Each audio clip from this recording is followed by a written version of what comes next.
ഇന്ന് ഞങ്ങൾ പറയാൻ പോണത് ഒച്ചിന്റെയും പുഴുവിന്റെ കഥയാണ്. ഒരിടത്ത് പാട്ട് പാടുന്ന ഒച്ചുണ്ടായിരുന്നു.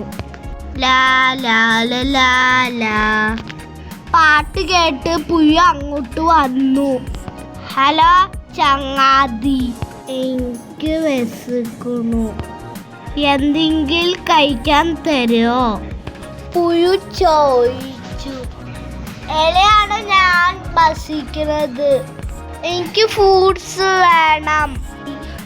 പുഴു കരഞ്ഞു.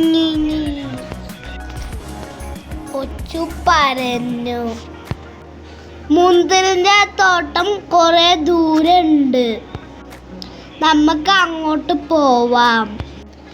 പുഴുവിന് സന്തോഷമായി. ലാ ലാ ലാ ലാ ലാ ലാ ലാ. അവർ നടന്ന് പുഴയിലെത്തി. അവിടെ ഒരു ബോട്ട് ഉണ്ടായിരുന്നു.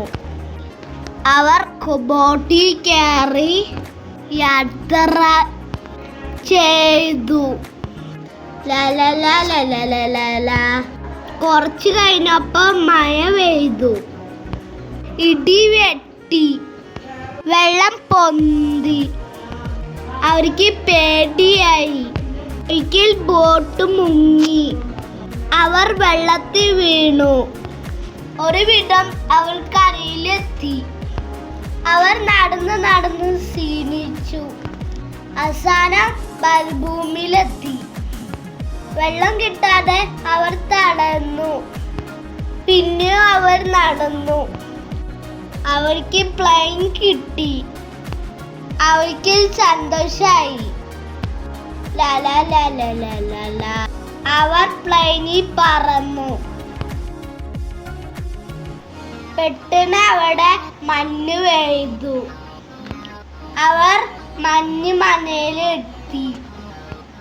അവിടെ മഞ്ഞ് മനുഷ്യനെ കണ്ടു. ക്രിസ്മസ് അപ്പൂപ്പനെ കണ്ടു.